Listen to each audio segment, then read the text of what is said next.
The idea to start a YouTube channel happened when I was a clinical instructor.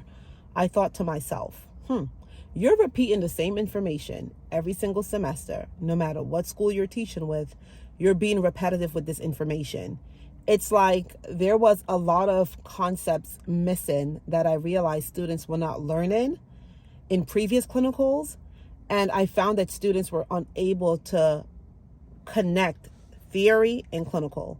So I said to myself, what if you were to start a channel and a lot of the good information that you're giving these students, you can just place it on a YouTube channel. That way nursing students across the United States and other countries can access this information to kind of help with their nursing education. That was the initial thought process. Because every semester I would get feedback from my students that I was their best clinical instructor. This was the best clinical experience that they've ever had.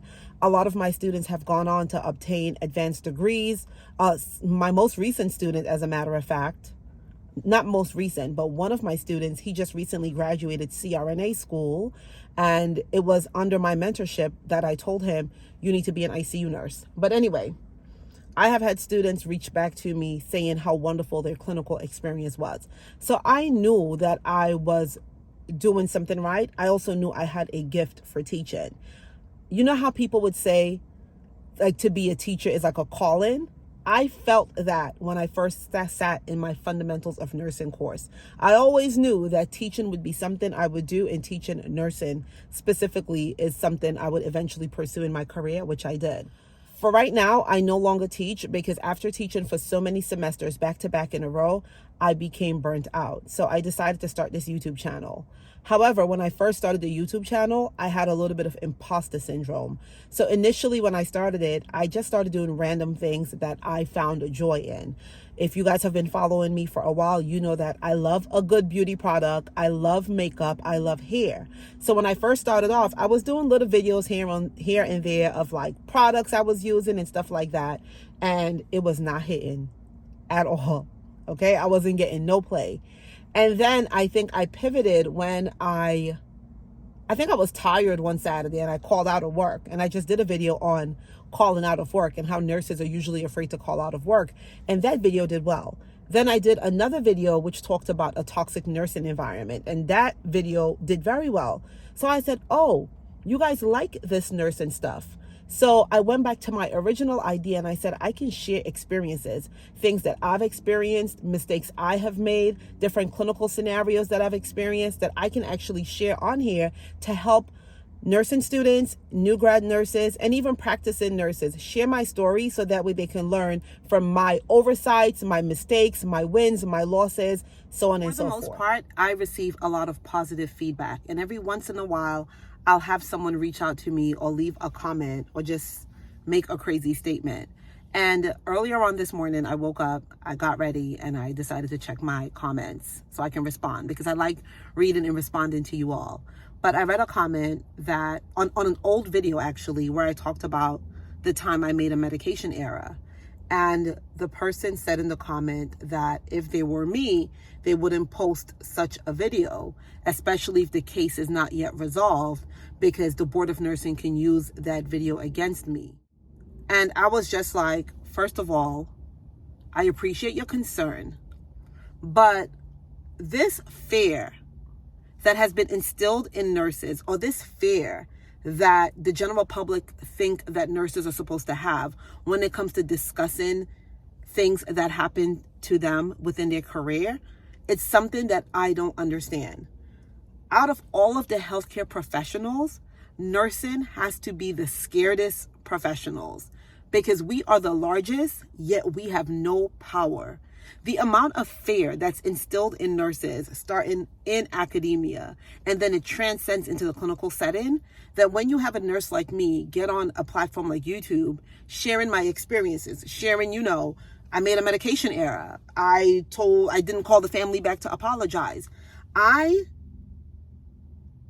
am sometimes appalled at the fact that people think that as a nurse, I should be afraid because of the consequences that could occur based on me sharing my truth.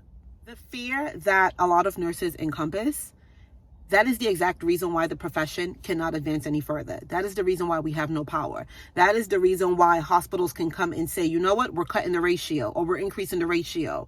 Instead of 5 patients, you're now going to take care of 7. Why?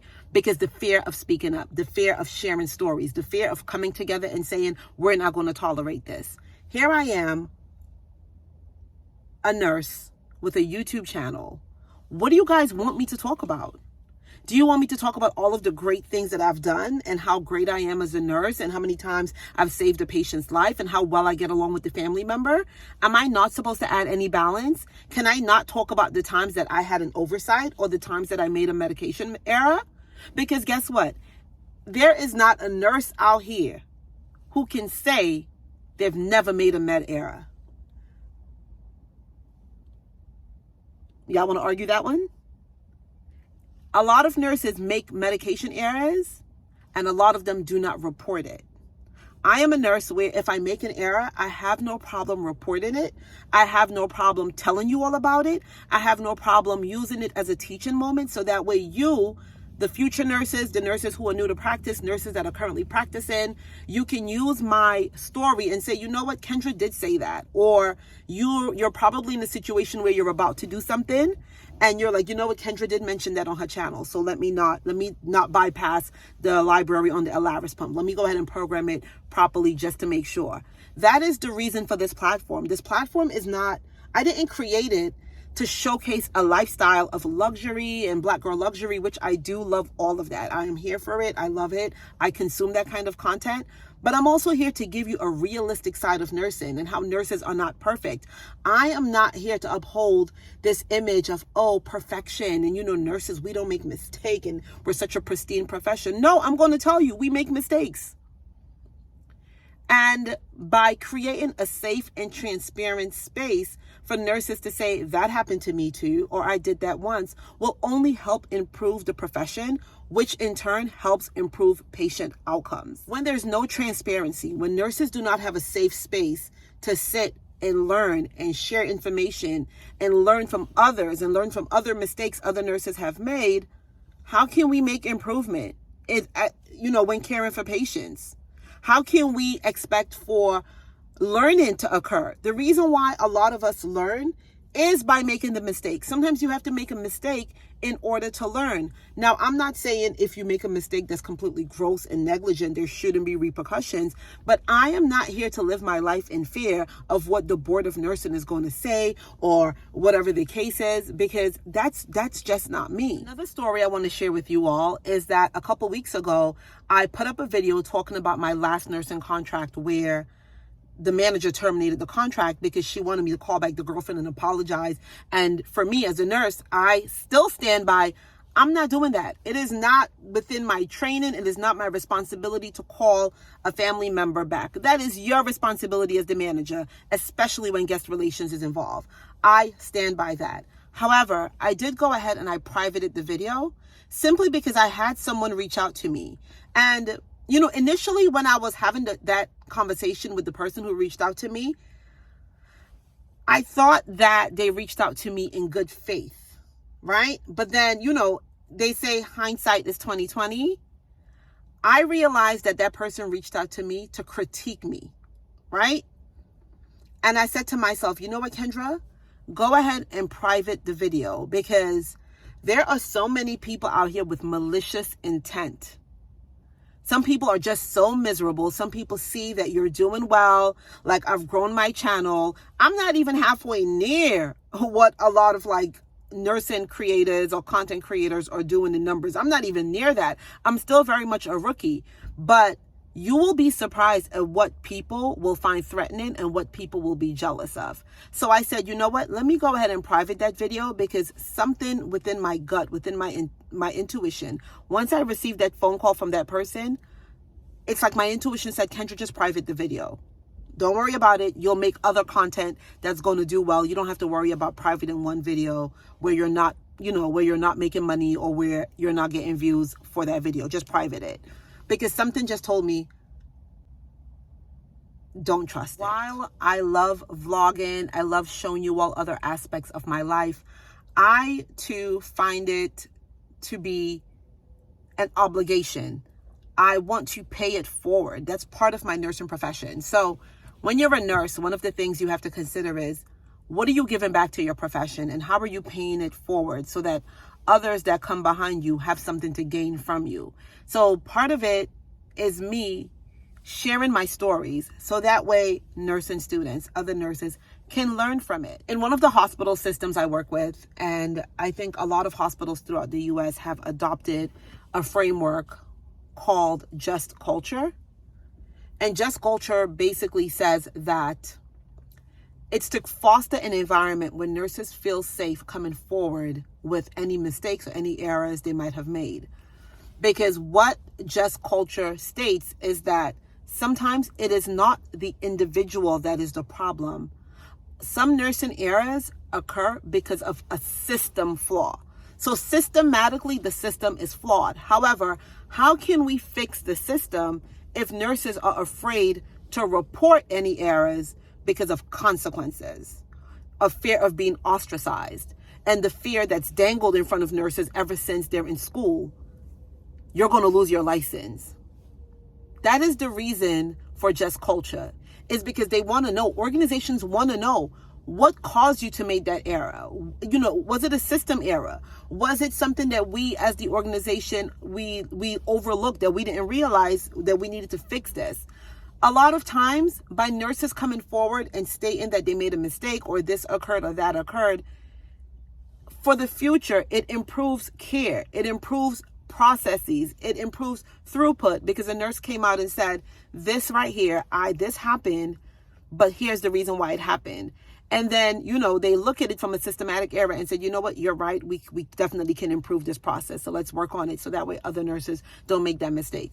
But if we're all here quiet because, oh my God, I'm scared, I don't want to get written up, I don't want to do this, I don't want to lose my license, nothing's going to improve. My entire goal on here on YouTube with my nursing content is to be as transparent as possible.